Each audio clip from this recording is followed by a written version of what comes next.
ఇటు నుంచి అటు వెళ్లారు. అక్కడ మంచి పదవుల్లో కొనసాగారు. సరిగ్గా ఎన్నికల ముందు అటు నుంచి ఇటు వచ్చారు. అయితే ఇక్కడే పరిస్థితి కాస్త ఇబ్బందిగా మారింది.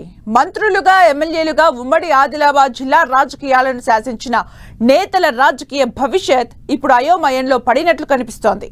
కారు దిగి చేయి పట్టుకున్న నేతలకు చేయి అందించే వాళ్ళు లేకుండా పోతున్నారా? సొంత పార్టీ నేతలే కాదు, జనాలు కూడా పట్టించుకోవడం లేదా? ఇంతకీ ఎవరా నేతలు, ఏంటా కథ? ఆదిలాబాద్ కాంగ్రెస్ ను వెంటాడుతున్న టెన్షన్ ఏంటి? Watch this story.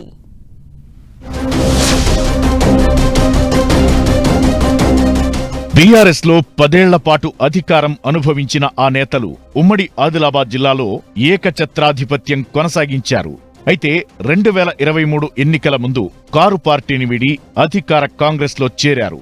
అయితే ఇప్పుడు హస్తం పార్టీలో వారికి ఎలాంటి ప్రాధాన్యత దక్కడం లేదనే గుసగుసలు వినిపిస్తున్నాయి.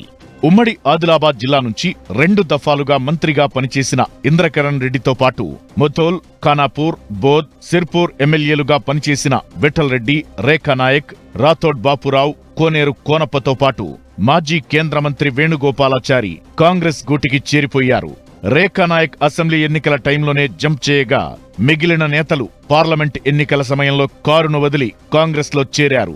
కీలక నేతలు చేరారు, పార్టీ స్ట్రాంగ్ అవుతుంది, చేరిన నేతలు స్ట్రాంగ్ అవుతారు అనుకుంటే అనుకున్నదొకటి అవుతోంది ఒకటి అన్నట్లుగా సీన్ కనిపిస్తోందనే చర్చ జరుగుతోంది. ఈ నేతలెక్కడా కనిపించకపోవడం కొత్త చర్చకు కారణం అవుతోంది. ఉమ్మడి ఆదిలాబాద్ జిల్లా ఇన్ఛార్జి మంత్రి సీతక్కతో పాటు ఇతర మంత్రులు జిల్లాలో పర్యటించిన సమయంలో ఈ నేతలెవరూ కనిపించలేదు. జిల్లాలో భారీ వర్షాలు, వరదలు సంభవించినా ఏ ఒక్కరినీ పలకరించకుండా వీళ్లంతా ఇళ్లకే పరిమితమయ్యారు. పార్టీ కార్యక్రమాల్లో పాల్గొన్న సందర్భం లేదు. అయితే పార్టీలో తమకు కనీస గౌరవం దక్కడం లేదని ఆ నేతలంతా మనోవేదనకు గురవుతున్నారట. దీంతో పార్టీకి, ప్రజలకు దూరంగా ఉంటున్నారని టాక్. ఇకటు వీళ్లు అన్ని కార్యక్రమాలకు గైర్హాజరవుతున్నా కాంగ్రెస్ పార్టీ నియోజకవర్గాల ఇన్ఛార్జీలు కూడా పట్టించుకోవడం లేదని తెలుస్తోంది. దీంతో ఈ పరిణామాలను ఆ నేతలు మరింత అవమానంగా భావిస్తున్నారు. దీంతో వారి రాజకీయ భవిష్యత్తే ప్రశ్నార్థకంగా మారిందనే చర్చ తెర మీదకొస్తోంది.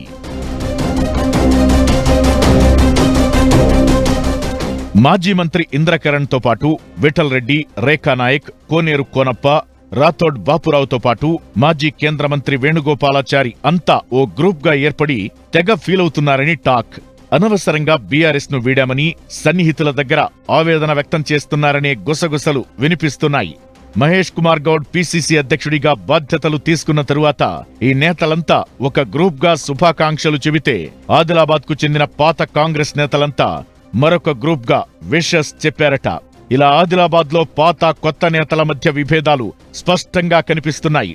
స్థానిక సంస్థల ఎన్నికల నాటికి పార్టీని మరింత బలోపేతం చేయాలని నేతలకు అధిష్టానం దిశానిర్దేశం చేస్తున్న పాత, కొత్త నేతల సమన్వయ లోపం నేతలను టెన్షన్ పెడుతోంది. జిల్లాలో పరిణామాలు త్వరలో గ్రూపు రాజకీయాలకు తెరతీసే పరిస్థితులు కనిపిస్తున్నాయి. ఇంద్రకరణ్ రెడ్డితో పాటు వేణుగోపాలాచారి పూర్తిగా పత్తా లేకుండా పోయినట్లు కనిపిస్తున్నారు.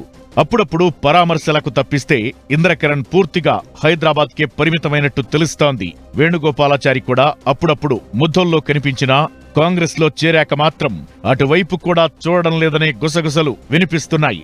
ముథోల్ మాజీ ఎమ్మెల్యే విఠల్ రెడ్డి, ఖానాపూర్ మాజీ ఎమ్మెల్యే రేఖా నాయక్, బోధ్ మాజీ ఎమ్మెల్యే రాథోడ్ బాపురావు కూడా తమ తమ నియోజకవర్గాల్లో కనిపించడం లేదు. పార్టీ కార్యక్రమాల్లో పాల్గొనకపోవడం, పార్లమెంట్ ఎన్నికలకు అంటీ ముట్టనట్టు ఉండటం చూస్తే ఈ మాజీల రాజకీయ భవిష్యత్ దారి తప్పిందేమో అనే అభిప్రాయాలు వినిపిస్తున్నాయి.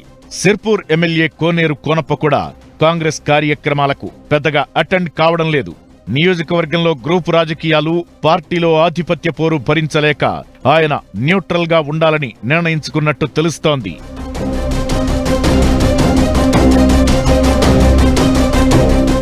ఓవరాల్ గా ఉమ్మడి ఆదిలాబాద్ జిల్లాలో కాంగ్రెస్ లో చేరిన బీఆర్ఎస్ నేతల పరిస్థితి కక్కలేక మింగలేక అన్నట్లు తయారైంది. కొందరు పైకి కలివిడిగా కనిపించినా విడివిడిగా ఎవరి పని వాళ్లు చేసుకుంటూ వెళుతున్నారట. మరికొందరు ఎందుకొచ్చిన తలపోటని హైదరాబాద్ కే పరిమితమవుతున్నారని టాక్. ఓవరాల్ గా కారు పార్టీ వదిలిన నేతల రాజకీయ భవిష్యత్ను కారు చీకట్లు కమ్ముతున్నాయా అనే అనుమానాలు వినిపిస్తున్నాయి.